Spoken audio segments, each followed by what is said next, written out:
Selamat sore teman-teman dan Aslab. Sini kami dari kelompok 5 akan mempresentasikan tugas akhir SIM kami.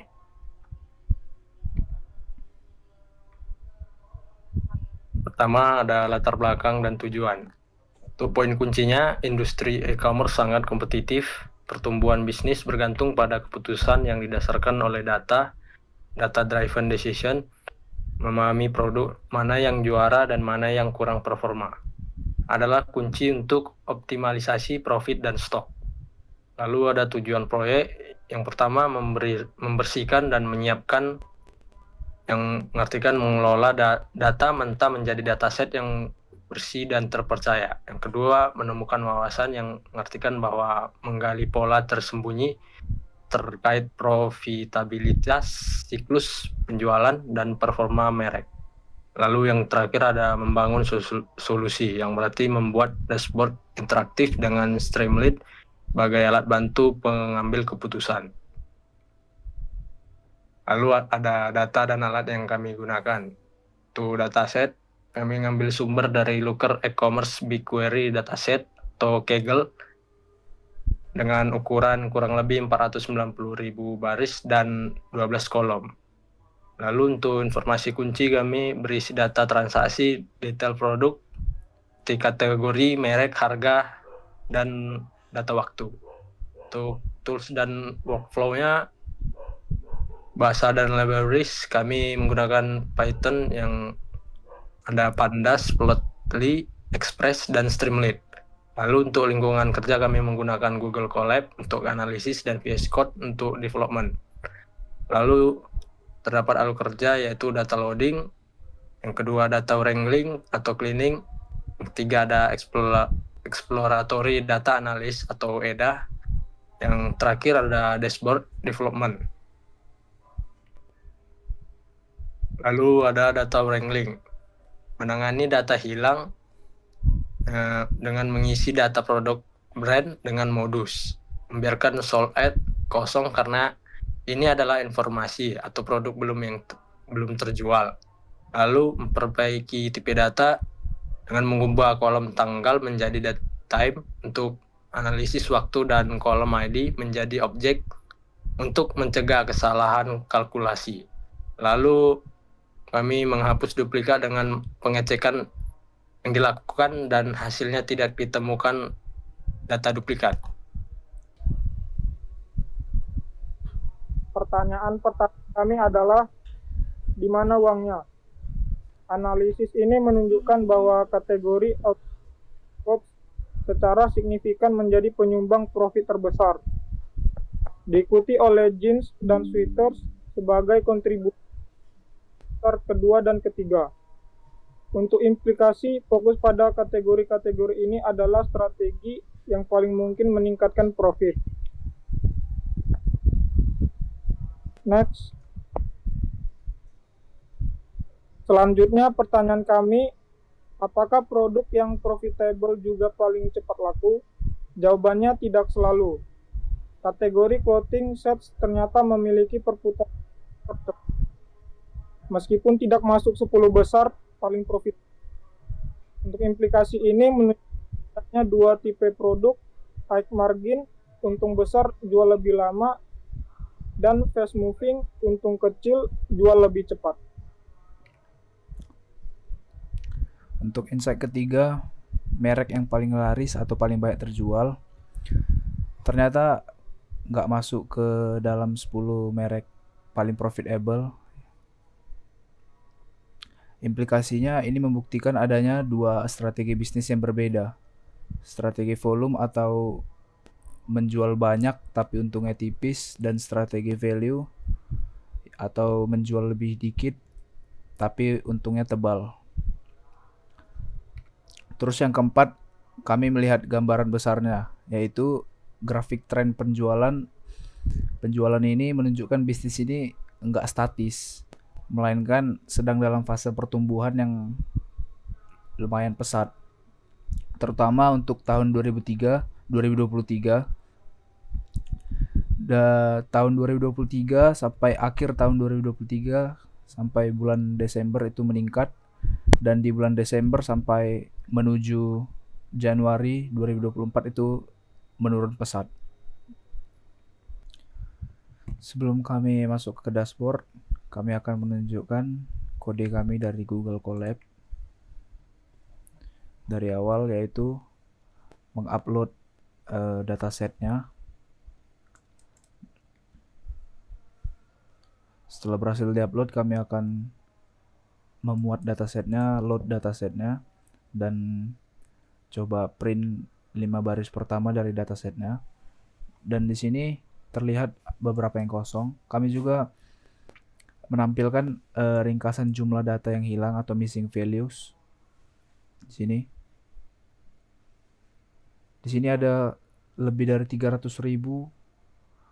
data yang hilang dari sold ad, 29 di kolom product name, dan 401 di kolom product brand. Di sini juga kami menemukan ada tipe data yang aneh. Untuk create ad seharusnya tipe datanya date time, tapi di sini adalah objek. Begitu juga dengan sold ad, di sini tipe data objek yang seharusnya adalah date time. Setelah kami melihat ringkasan ini, kami akan melakukan pembersihan data. Yang pertama kami akan menangani missing value-nya terlebih dahulu, yaitu di kolom product name dan kolom product brand. Ini adalah kode untuk menangani missing values-nya. Kami mengisinya dengan nilai modus, karena produk brand itu adalah data kategorial. Jadi kita nggak bisa menggunakan rata-rata atau median. Modus atau merek yang paling sering muncul itu satu-satunya ukuran pusat yang relevan menurut kami. Terus kami tidak mengisi data kosong itu di bagian sold ad, karena setelah kami analisis kami tidak mengisi lebih dari 300.000 data itu, karena kami menyimpulkan bahwa dalam konteks bisnis nilai sold ad yang kosong itu bukan berarti nilai error, tapi bisa jadi produknya itu belum habis terjual gitu. Jadi kami tidak mengisi data kosong di sold ad ini dengan modus atau dengan data apapun. Jadi kami membiarkan nilainya kosong. Selanjutnya kami memperbaiki tipe data yang tadi ini di bagian create ad dan sold ad. Kami mengubahnya menjadi tipe data date time. Kami mengecek juga data duplikat, dan ternyata tidak ada data duplikat. Kami melanjutkannya di bagian EDA. Di sini kami membedah tiap kolom untuk melihat setiap variabel secara individual untuk memahami distribusinya.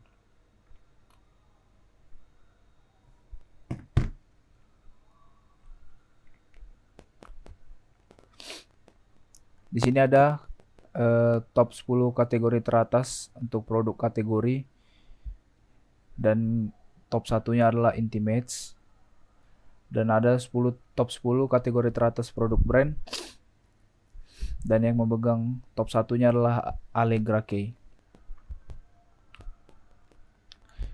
Di sini kami lihat analisis mendalam, apakah produk teratas tadi, brand teratas tadi, si Allegra ini merupakan profit terbesar.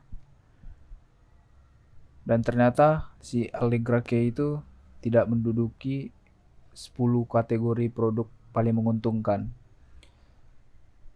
Di sini nomor satunya adalah Outwear dan Coach. Yang kedua di sini yang selanjutnya di sini adalah top 10 kategori dengan penjualan tercepat.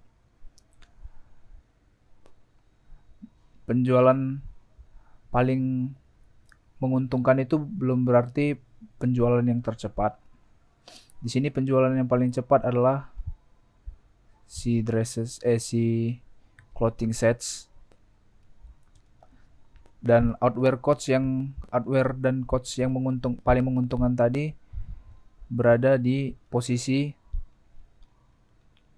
ke-10. Di sini ada perbandingan performa merek, kuantitas, dan profitabilitas. Top 10 merek paling laris tadi si Allegra K itu menduduki top 1 paling laris, dan top 1 merek paling profitable diduduki oleh Calvin Klein. Ini adalah analisis tren penjualan per bulan mulai dari bulan 1 di 2019 sampai dengan bulan 1 di 2024. Di sini grafiknya meningkat terus, dan di 2023 sampai Desember 2023 itu penjualannya meningkat pesat, tetapi di Desember menuju ke Januari 2024 itu penjualannya menurun. Terus kami melanjutkan dashboardnya di Streamlit. Kami akan menunjukkan Streamlit-nya.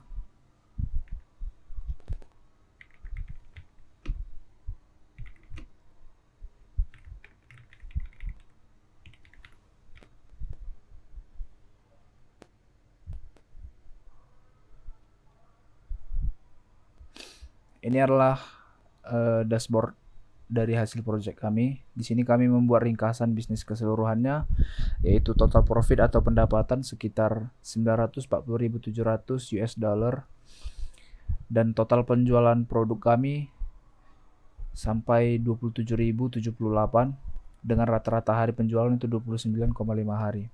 Ini adalah visualisasi analisis dari proyek kami. Top kategori paling menguntungkan dengan total profit per kategori produk. Di sini juga ada kategori dengan perputaran tercepat atau penjualan terlaris. Di sini top merek paling laris ada Allegra K yang tadi, dan tren penjualan bulanan dari Januari 2019 tadi sampai Januari 2024 tadi. Selanjutnya kesimpulan dan saran. Kesimpulannya, bisnis ini sedang dalam tren pertumbuhan yang kuat. Profitabilitas sangat bergantung pada kategori high margin seperti outwear dan coach. Terus ada dual strategi yang berjalan di level merek, yaitu volume dan value yang perlu dikelola. Sarannya, lakukan analisis keranjang belanja untuk menemukan produk apa yang sering dibeli bersamaan. Terus untuk strategi bisnis, kembangkan strategi marketing yang berbeda untuk produk high margin dan fast moving. Dan teknisnya, kembangkan model forecasting untuk memprediksi penjualan di bulan-bulan berikutnya. Sekian presentasi dari proyek kami. Mohon maaf jika ada kesalahan kata. Sekian dan terima kasih.